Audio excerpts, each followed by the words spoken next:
This question gets asked a lot. How much does a kitchen cost? A quick look on the internet will tell us that the range of a new kitchen costs anywhere from $4,000 to, well, you name it. I've been asked the question many times, of course, and my answer would always be, well, how much money do you want to spend? Your kitchen can cost as much as you'd like it to cost because there are so many variables, so many upgrades, so many things that you can put into your kitchen that the sky's really the limit on how much money your kitchen could cost. How much money does your particular kitchen cost depends on what you decide to put into it, and that's what I want to discuss today. So we're not going to talk about countertops or backsplash or flooring or lighting or installation. I just want to look at how the cabinets themselves affect the price of your new kitchen. And you'd be surprised at the amount of factors that are involved that go towards pricing your kitchen. And the first thing we need to consider is the construction of the cabinet boxes themselves. The actual floor and gables and back and any valance pieces that tie your cabinets together. What these materials are made of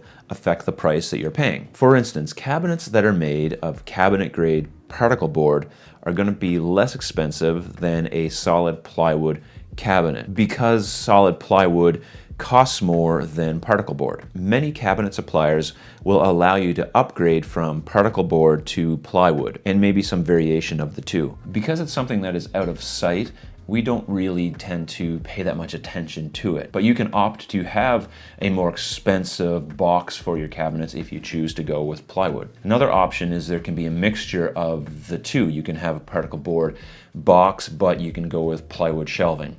And this is a common thing that I've seen in the past as well. Are the cabinets frameless or framed? Now, most of the time in especially North America and probably all over Europe and other parts of the world, your cabinetry is going to be frameless. But some cabinet suppliers still offer a framed cabinet where there is normally a 3-inch stile and rail outside frame that goes on the front of the box that your doors close onto. And for years this had been what was standard for a long time until the European style of cabinets really took hold, especially in North America. Now we see almost everything is that frameless cabinet style. So frameless cabinets tend to be a little less expensive because you're not using as much material. And more material means more dollars. And how about the thickness of the gables of the cabinets? Are they 5/8 or are they 3/8?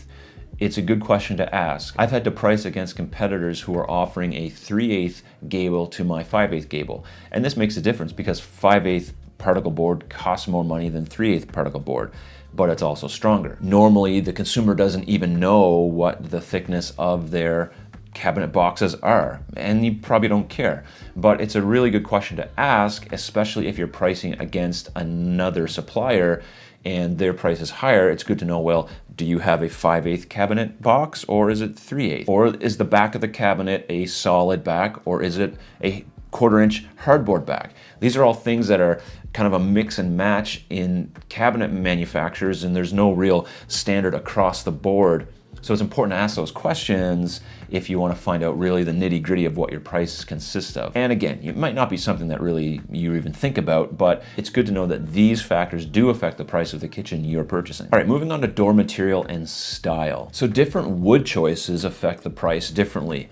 Maple and oak tend to be on the low end, where something like cherry wood or walnut will be on the high end. Plus, there's a variety of thermoplastic and polyester wrapped cabinet doors that are also mixed in there in the pricing. Now, from my experience, something that is thermoplastic is going to be a little bit less expensive than a cabinet door that is a polyester wrap. Thermoplastics are generally less expensive. And the particular door style also has an effect on the price.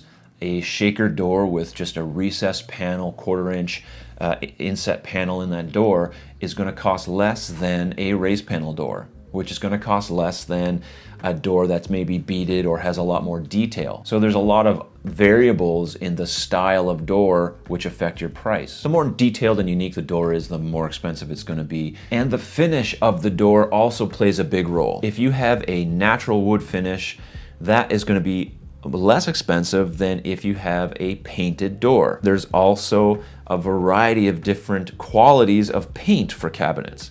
And do you know which of those your manufacturer is using? Normally they have the ability to change the quality of the paint. And in my experience, normally a customer has no idea the type of paint that is being used on their cabinets, nor do they know that they could upgrade this to a better quality paint. And color also plays a part in this. I've had someone bring into me a red handle from a broomstick and they said, I want my cabinets to look just like this. I said, no problem. That whole process costs money. So if you want a custom color for your kitchen, just know that you're going to pay a little bit more for that. Now, another big part of what contributes to the cost of your cabinets is the hardware that's used in your cabinetry. So I mean the hinges and the drawer rails, the moving parts of your kitchen. And moving pieces are very important because moving things wear out. And so you want to have good quality moving things so that they don't wear out as quickly as something else. Of course, this depends on usage, but it's very important to know what is the quality of the cabinet hardware that my manufacturer is using. And don't be afraid to ask where they get their hardware from so that you can do a little bit of research yourself. What your drawer boxes are made of also contribute to the price of your kitchen.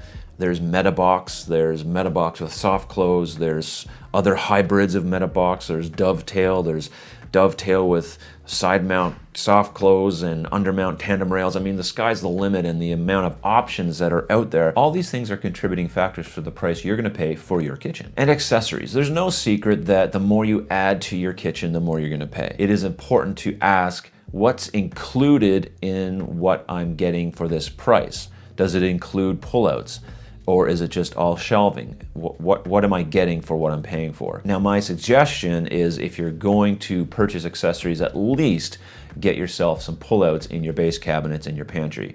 This is, at the very least, would make your cabinets that much more functional and useful for you. Somewhere in all of that is the price for your new cabinets. And the two most important things I think you should be looking at are finish and hardware. These two factors carry most of the wear and tear of your kitchen. Hardware in that it's the moving parts of your kitchen, and the finish is the part you see, but also the part you bump into, the part that you scrape, the part that gets, used. So these two factors should be the best quality that you're willing to pay for in your new kitchen. So like if it comes down to door style or door finish, like the door style is negligible in terms of quality. Yeah, a shaker door costs less, but in terms of overall quality, it really doesn't make a whole lot of difference. Whereas the paint that's put on that door does make a huge difference. And the difference between using good quality hardware or not good quality hardware, that's a big difference too. Because those doors open and close, the drawers in and out,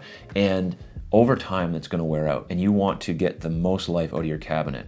Yes, everything can be replaced, but do you really want to do that? I hope this video gives you some insight on how cabinets are priced. If you got any value from it, please give it a thumbs up. I really do appreciate it, especially if a new kitchen is in the books for you. And speaking of new kitchens, I do have an online design service. There's a link in the description below. You can check that out for the details. And as a parting gift to you, I've decided to leave you with two of the best videos on the internet. This video is about saving $1,000 a year, something like that. And this one is all about designing small kitchens. Two amazing videos. You should really check them out. If you're still watching this at this point, thank you so much. You're a superstar. Until next time.